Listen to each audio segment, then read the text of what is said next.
Hello guys, आपका स्वागत है आपके अपने YouTube channel English grammar with S के सर में। यदि चैनल पे नए हैं प्लीज चैनल को सब्सक्राइब करिएगा, वीडियो को लाइक करिएगा, शेयर करिएगा। तो हमने पिछले क्लास में वॉइस को क्या किया था, स्टार्ट किया था। वॉइस में किसका वॉइस बनता है, किसका वॉइस नहीं बनता है। वॉइस में जिसका नहीं बनता उसके बारे में हमने देखा था। उसमें लास्ट पार्ट में जो पढ़ा था, क्या ट्रांजिटिव वर्ब होती है, क्या इंट्रांजिटिव वर्ब होती है। जो इंट्रांजिटिव वर्ब होती है, जैसे वर्ब में दो टाइप होते हैं। कौन से वर्ब के दो टाइप्स होते हैं? एक होता है ट्रांजिटिव,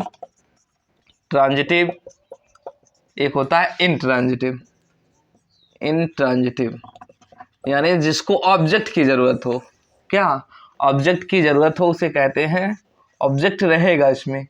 विदाउट ऑब्जेक्ट ये नहीं, ये ऑब्जेक्ट लेगी ही लेगी, ये ऑब्जेक्ट नहीं लेगी, ये ऑब्जेक्ट इसके साथ नहीं आएगा। इंट्रांजिटिव के साथ ऑब्जेक्ट नहीं आएगा, इस वजह से इसे इंट्रांजिटिव कहते हैं। और इंट्रांजिटिव वर्ब का भी वॉइस नहीं बनता, यानी पैसिव वॉइस नहीं बनता। यानी हमने सीखा किसकी वॉइस बनती है, किसकी वॉइस नहीं बनती है। अब देखेंगे कौन सा टेंस किस में बदलता है, इसको देखेंगे कौन सा टेंस है। जैसे प्रेजेंट इंडेफिनिट से शुरू करते हैं, उसके बाद कॉन्टिन्यूअस का भी देखेंगे और उसका भी देखेंगे। लगातार देखेंगे कौन सा टेंस किस में बदल रहा है।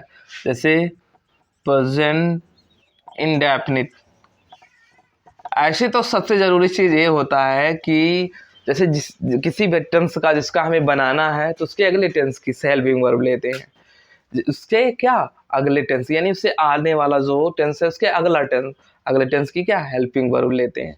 लेकिन प्रेजेंट इंडेफिनिट का अगर बनाना है तो क्या होता है, पहले तो आएगा सब्जेक्ट, आएगा V1 या क्या V5 यानी यस या यस, उसके बाद ऑब्जेक्ट।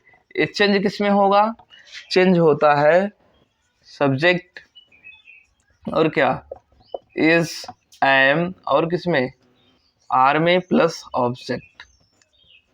इसमें समझने का प्रयास कीजिएगा, जो ऑब्जेक्ट होता है सब्जेक्ट में चला जाता है और सब्जेक्ट क्या हो जाता है, ऑब्जेक्ट हो जाता है। यानी क्या प्रेजेंट इंडेफिनिट टेंस का अगर हमें क्या बनाना हो, पैसिव वॉइस बनाना हो। अगर प्रेजेंट इंडेफिनिट का अगर पैसिव वॉइस बनाना हो तो उसमें क्या करते हैं, सब्जेक्ट क्या होगा प्लस V1 या V5, यानी कि V1 या V5 यानी वर्ब का पहला फॉर्म या पांचवा फॉर्म। उसके बाद ऑब्जेक्ट, यानी उसको चेंज करेंगे, जिसका ऑब्जेक्ट रहेगा उसको सब्जेक्ट में, कि सब्जेक्ट को ऑब्जेक्ट में, लेकिन जो जाएगा किसमें, इज एम आर में। और वर्ब का जो कितना फॉर्म, थर्ड फॉर्म। यहाँ पे वर्ब का कौन सा फॉर्म लगेगा, थर्ड फॉर्म लगेगा। ऑलवेज हम लोग क्या करेंगे, थर्ड फॉर्म का यूज करेंगे। और लास्ट में क्या, ऑब्जेक्ट को किसके द्वारा जो कनेक्ट करेंगे, बाई के द्वारा कनेक्ट करेंगे। किससे कनेक्ट करते हैं, बाई से कनेक्ट करते हैं। हर एक टेंस में किससे कनेक्ट करते हैं, बाई से। जो सब्जेक्ट होता है उसको ऑब्जेक्ट बनाते समय बाई से कनेक्ट करते हैं।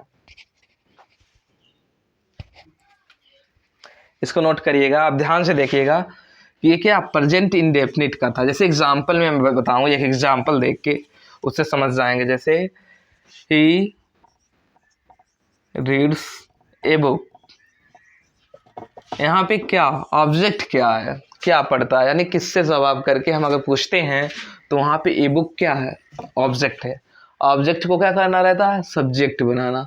ए बुक हो जाएगा, क्या हो जाएगा, ए बुक। और उसके बाद प्रेजेंट इंडेफिनिट है, इसको पहचानेंगे कि V1 है या V5 है। अगर वर्ब का फर्स्ट फॉर्म है तो क्या हो गया, V1 यानी यस या यस नहीं जुड़ता है। वर्ब का अगर फिफ्थ फॉर्म है, यानी जिसको क्या कहते हैं, यस या यस कहना, तो ये बुक हो गया, ऑब्जेक्ट को सब्जेक्ट बना लिया। उसके बाद इज एम आर, आप जानते हैं टेंस में पढ़ा ही है कि एक वचन यानी सिंगुलर के साथ इज का यूज करते हैं, इसके बाद वर्ब का थर्ड फॉर्म। रीड का क्या होता है, रेड, लेकिन स्पेलिंग सेम ही रहती है, रेड ए बुक नहीं, रेड पढ़ता है। उसके बाद यहाँ पे और अदर ऑब्जेक्ट नहीं बचे हुए हैं, तो क्या करना है, सब्जेक्ट को ऑब्जेक्ट बनाना है। लेकिन बीच में किससे कनेक्ट करना है, बाई से कनेक्ट करना है, बाई। इसको किस में लिखना है, सब्जेक्टिव केस में। किस में है, इस सब्जेक्टिव केस में। इसे लिखना किस में है, ऑब्जेक्टिव केस में, यानी बाय हिम। क्या हो जाएगा, बाय हिम। सब्जेक्ट को किस में बनाना, ऑब्जेक्ट में बनाना। सब्जेक्ट को किस में, ऑब्जेक्ट में बनाना। एक एग्जांपल और देखेंगे, इससे और क्लियर हो जाएगा। जैसे ही राइट्स ए लेटर, यहाँ पे सबसे जरूरी होता है एक्टिव वॉइस है, इसको पैसिव वॉइस बनाएंगे, इसमें समझना ये ज़रूरी होता है कि उस सेंटेंस का ऑब्जेक्ट क्या है और वो टेंस कौन सा है। सबसे ज़रूरी चीज़ें यही होती हैं कि जानना कौन सा टेंस है। यहाँ पे देखेंगे इसके हेल्पिंग वर्ब से पहचानते कैसे हैं, या हेल्पिंग वर्ब से या मेन वर्ब से। ज़्यादातर किससे पहचान होती है, हेल्पिंग वर्ब से ही। लेकिन यहाँ पे मेन वर्ब क्या है, P5 यानी यस या ईएस से कनेक्ट है। किससे कनेक्ट है, यस या ईएस से कनेक्ट है। यस से कनेक्ट है यानी प्रेजेंट इंडेफिनिट है, तो यानी कि ये जाएगा ए लेटर। ये क्या है, ए लेटर एक ऑब्जेक्ट है, तो ए लेटर क्या हो जाएगा, सब्जेक्ट हो जाएगा। ए लेटर सब्जेक्ट हो जाएगा। और ध्यान रखेंगे कि अगर प्रेजेंट इंडेफिनिट है तो ज़्यादा किस में है, प्रेजेंट कंटिन्यूअस में यानी अगले टेंस में ज़्यादा है। इसके बाद इज इसके साथ यूज करेंगे क्योंकि ये है सिंगुलर। उसके बाद राइट्स का क्या हो जाएगा, राइटिंग। इसके बाद अदर ऑब्जेक्ट कोई नहीं है तो हम लोग बाई से इसके बाद कनेक्ट करते हैं। ही को किस में बदल देंगे, ऑब्जेक्टिव केस में हो जाएगा। यही सिंबल था, फंडा होता पहले टेंस का, यानी प्रेजेंट इंडेफिनिट का एक्टिव टू पैसिव ऐसे बनाते हैं। अब देखते हैं प्रेजेंट कंटीन्यूअस का कैसे बनता है। इसका प्रेजेंट कंटीन्यूअस का, प्रेजेंट कंटीन्यूअस टेंस का पैसिव वॉइस। पहले तो ये जानेंगे कि प्रेजेंट कंटीन्यूअस कैसे, इसका क्या होता है, ग्रामेटिकल फंक्शन या स्ट्रक्चर कैसे होता है। इसका होता है सब्जेक्ट प्लस क्या रहेगा, इसके साथ सहायक क्रिया इज, एम या आर, इसके साथ वर्ब का फोर्थ यानी फर्स्ट फॉर्म में आईएनजी रहेगा। फर्स्ट फॉर्म में क्या, आईएनजी से कनेक्ट रहेगा। उसके बाद ऑब्जेक्ट, इसी तरह उसका ग्रामेटिकल फंक्शन यानी स्ट्रक्चर रहेगा। और चेंज किस में होगा, ये तो एक्टिव में रहेगा प्रेजेंट का, चेंज किस में होगा, subject plus is am are, helping verb वही रहेगी, हेल्पिंग वर्ब। उसके बाद बीइंग क्या हो जाएगा, बीइंग हो जाएगा, बीइंग हो जाएगा। इज एम आर के बाद बी में क्या कर देंगे, आईएनजी। बीइंग के बाद वर्ब का थर्ड फॉर्म, उसके बाद क्या, ऑब्जेक्ट से पहले बाई, यानी क्या, मैंने सब्जेक्ट को किसमें चेंज किया, ऑब्जेक्ट को किसमें, सब्जेक्ट में, सब्जेक्ट को किसमें, ऑब्जेक्ट में। कनेक्ट किससे करना है, बाई से करना है। और रहेगा क्या, इज एम आर। जितने भी कंटीन्यूअस है वो कंटीन्यूअस में ही रहते हैं, लेकिन बीइंग से क्या हो जाते हैं, बीइंग से जुड़ जाते हैं। तो किससे जुड़ जाते हैं, बीइंग से जुड़ जाते हैं।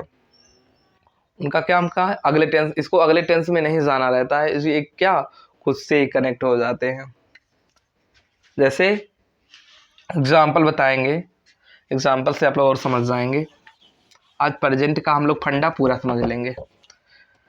जैसे क्या, he is writing a letter, ये क्या है, एक्टिव वॉइस है। क्या है, एक्टिव वॉइस है। तो इसमें ध्यान रखना है कि ऑब्जेक्ट को सबसे पहले पकड़ना है। राइटिंग क्या लिख रहा है, व्हाट से अगर क्वेश्चन किया, व्हाट से तो आया ए लेटर, ए लेटर लिखा, ए लेटर लिखा। उसके बाद हमें देखना है कि प्रेजेंट कंटीन्यूअस, जितने भी कंटीन्यूअस हैं उसको कंटीन्यूअस में ही रहेंगे, लेकिन ज़रूरी होता है उसके बाद क्या हो जाता है, बीइंग, यानी बीइंग जुड़ जाता है। और क्या, उसी टेंस में वो कनेक्ट रहता है। जैसे ए लेटर तो सिंगुलर है, इज है, उसके बाद बीइंग के वर्ब का थर्ड फॉर्म, वर्ब का थर्ड फॉर्म राइट का, यानी क्या है, राइट में आईएनजी जुड़ा हुआ है।